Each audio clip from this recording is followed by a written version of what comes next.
രാഹുൽ മാങ്കൂട്ടത്തിൽ തിരുവനന്തപുരത്തുണ്ട് എന്നുള്ള വിവരമാണ് വരുന്നത്. അതുകൊണ്ട് അനന്തകൃഷ്ണന്റെ വിവരങ്ങളുമായി ചേരുന്നുണ്ട്. അനന്തൻ, രാഹുൽ തിരുവനന്തപുരത്തുണ്ടോ?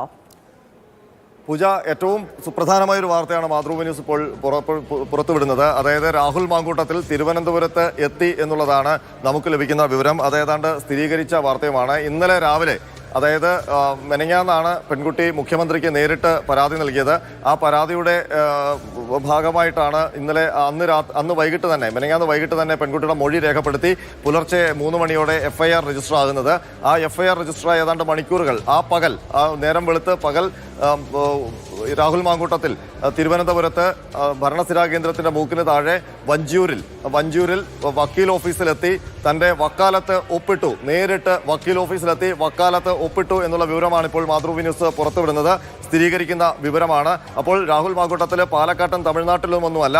ഇന്നലെ മെനഞ്ഞാന്ന് ഈ പരാതി മുഖ്യമന്ത്രിയുടെ പക്കൽ എത്തി എന്നറിഞ്ഞപ്പോൾ പാലക്കാട് നിന്ന് മുങ്ങിയ രാഹുൽ മാങ്കൂട്ടത്തിൽ നേരെ എത്തിയത് പുലർച്ചെയോടെ തിരുവനന്തപുരത്ത് എന്നാണ് നമുക്ക് മനസ്സിലാക്കുന്നത്. രാവിലെ വക്കീൽ ഓഫീസിലെത്തി, ഉച്ചയ്ക്ക് മുമ്പ് തന്നെ വക്കീൽ ഓഫീസിലെത്തി വക്കീലിന്റെ മുന്നിൽ വെച്ച് പരാതിയിൽ മുൻകൂർ ജാമ്യാപേക്ഷയിൽ ഒപ്പിട്ട ശേഷം പിന്നീട് ഒളിവിൽ പോയി എന്ന് വേണം മനസ്സിലാക്കാൻ. അപ്പോൾ രാഹുൽ മാങ്കൂട്ടത്തിൽ തിരുവനന്തപുരത്തും പരിസരത്തും ഉണ്ട് എന്ന് തന്നെയാണ് മനസ്സിലാക്കുന്നത്. ഇത് സംബന്ധിച്ച് പോലീസിനും ചില വിവരങ്ങളുണ്ട്. ഏതായാലും പോലീസിനെ സംബന്ധിച്ച് വലിയ നാണക്കേടാണ്. കാരണം ഇന്നലെ മുഴുവൻ രാഹുൽ മാങ്കൂട്ടത്തിൽ എവിടെയെന്ന് ഉള്ള അന്വേഷണമായിരുന്നു. കാരണം മുഖ്യമന്ത്രിക്ക് നേരിട്ട് നൽകിയ പരാതിയാണ്. അതിലാണ് ഉടനടി ആക്ഷൻ ഉണ്ടായത്, ഉടനടി കേസെടുത്തത്, ഉടനടി മൊഴിയെടുത്തത്. പക്ഷേ ഒരു ജനപ്രതിനിധിയായ പ്രതിയെ കണ്ടെത്താൻ പോലീസിന് ഇന്നലെയൊന്നും കഴിഞ്ഞില്ല. അപ്പോൾ രാഹുൽ മാങ്കൂട്ടത്തിൽ പക്ഷേ പോലീസിന്റെ കണ്ണുകൾ, അതായത് മുഖ്യമന്ത്രിക്ക് പരാതി നൽകിയ യുവതിയുടെ മൊഴിയെടുക്കുന്ന സമയത്ത് രാഹുൽ മാങ്കൂട്ടത്തിൽ എന്ന് പറയുന്ന പ്രതി കേരളമെമ്പാടും പാലക്കാട് നിന്ന് ഈ ദേശീയപാതയിലൂടെ സഞ്ചരിച്ച് തിരുവനന്തപുരത്തേക്ക് എത്തുകയായിരുന്നു എന്ന് വേണം മനസ്സിലാക്കാൻ. അപ്പോഴെല്ലാം പോലീസ് കൈമലർത്തുകയായിരുന്നു. രാഹുൽ മാങ്കൂട്ടത്തിനെ കാണാനില്ല എന്ന് പറഞ്ഞ്. നമുക്ക് ഇപ്പോൾ നമ്മൾ കാണിക്കുന്ന ദൃശ്യം അത് മുൻകൂർ ജാമ്യാപേക്ഷയുടെ പകർപ്പാണ്. അതിൽ കൃത്യമായി അതിന്റെ താഴ്വശത്ത് ഡീപ്പോണന്റായിട്ട് ഒപ്പിട്ടിരിക്കുന്നത് രാഹുൽ മാങ്കൂട്ടത്തിലാണ്. അതിന് താഴെ അഭിഭാഷകൻ ശേഖർ ജി തമ്പി കൃത്യമായി എഴുതിയിട്ടുണ്ട്. Solemnly affirmed and signed by the deponent whom I know personally at my office at Vanjur, Thiruvananthapuram on this the 28th day of November 2025 എന്നാണ്. അതായത് ഇന്നലെ നേരിട്ട് വഞ്ചൂരിലെ എൻ്റെ ഓഫീസിലെത്തിയാണ് കക്ഷി എനിക്ക് വേണ്ടി ഈ വക്കാലത്ത് ഒപ്പിട്ടിരിക്കുന്നത് എന്ന് കൃത്യമായി അഭിഭാഷകൻ എഴുതിയിട്ടുമുണ്ട്. ഏതായാലും നമ്മൾ ഈ അഭിഭാഷകരുമായി ബന്ധപ്പെട്ട കേന്ദ്രങ്ങളിലൊക്കെ സംസാരിച്ചു. അപ്പോൾ രാഹുൽ മാങ്കൂട്ടത്തിൽ വഞ്ചൂരിൽ നേരിട്ട് എത്തി എന്നുള്ള കാര്യം ഇപ്പോൾ വ്യക്തമാവുകയാണ്. അതായത് ഇതെല്ലാം ഉണ്ടായ തുടക്കത്തിൽ തന്നെ രാഹുലിന്റെ കരുക്കൾ നീക്കിയിട്ടുണ്ട്. കണ്ടെത്താൻ പറ്റാതെ പോയത് ഇവിടുത്തെ സംവിധാനങ്ങൾക്കാണ്. തീർച്ചയായിട്ടും ഒന്ന് ആലോചിച്ച് നോക്കണം. രാഹുൽ മാങ്കൂട്ടത്തിനെതിരെ മെനഞ്ഞാന്ന് വൈകിട്ട് 4 മണിയോടെയാണ് സെക്രട്ടേറിയറ്റിൽ മുഖ്യമന്ത്രിയുടെ ഓഫീസിൽ നേരിട്ട് പരാതി എത്തുന്നത്. ആ പരാതി എത്തിയ ഉടൻ തന്നെ മുഖ്യമന്ത്രി വേറെ കന്റോൺമെന്റ് പോലീസിലെ SHO അല്ല വിളിക്കുന്നത്, സംസ്ഥാന ലോ ആൻഡ് ഓർഡറിന്റെ തലവനും ക്രൈംബ്രാഞ്ചിന്റെ തലവനുമായ ADGP H. വെങ്കടേഷിനെ നേരിട്ട് മുഖ്യമന്ത്രി ഓഫീസിലേക്ക് വിളിച്ചു വരുത്തി. പെൺകുട്ടി നൽകിയ പരാതി, അത് മുഖ്യമന്ത്രിയുടെ മുന്നിൽ വെച്ച് എഴുതി നൽകിയ 3 പേജുള്ള പരാതി നേരിട്ട് മുഖ്യമന്ത്രി ADGP H. വെങ്കടേഷിനെ കൈമാറുകയായിരുന്നു. അപ്പോൾ തന്നെ പ്രതിയെ ട്രാക്ക് ചെയ്യാനുള്ള സംവിധാനങ്ങൾ പോലീസിനുണ്ട്.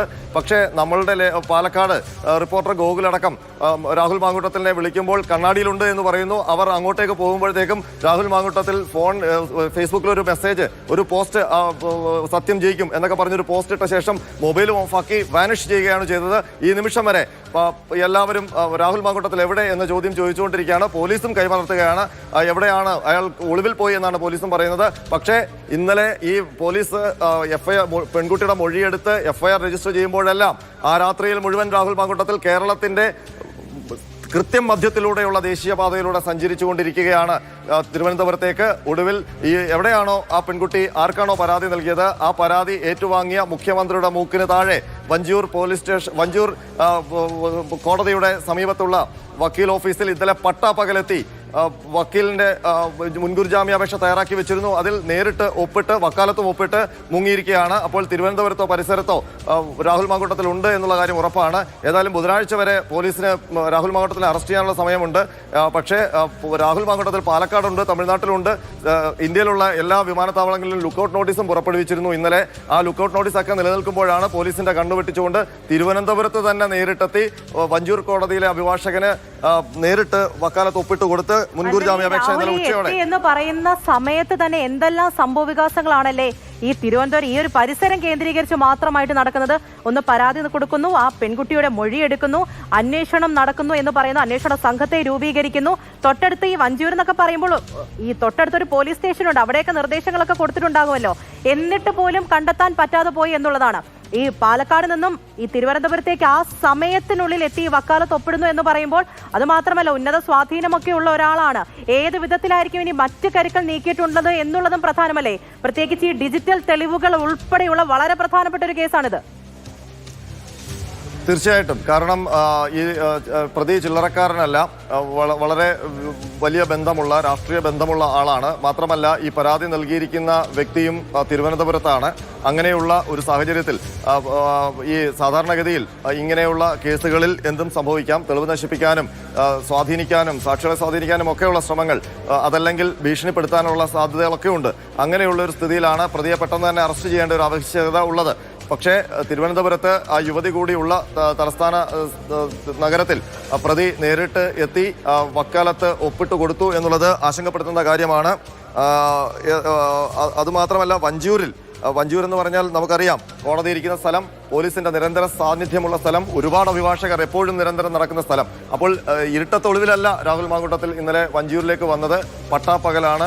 അപ്പോൾ ആരെയും ശ്രദ്ധയിൽപ്പെടാതെ എങ്ങനെയാണ് വക്കീൽ ഓഫീസിലെത്തിയത്? സ്പെഷ്യൽ ബ്രാഞ്ചിന്റെ ഒക്കെ ആൾക്കാരുള്ള സ്ഥലമാണ് കോടതി പരിസരം, വക്കീൽ ഓഫീസിന്റെ പരിസരം. അപ്പോൾ അവിടെ രാഹുൽ മാങ്കൂട്ടത്തിൽ അതീവ രഹസ്യമായി വന്ന് തന്റെ അഭിഭാഷകന്റെ ഓഫീസിൽ എത്തി ഈ വക്കാലത്ത് ഒപ്പിട്ട് കൊടുത്ത് മുങ്ങിയത് എങ്ങോട്ടാണ്? അതാണ് ഇനി പോലീസിന് കണ്ടെത്തേണ്ടത്.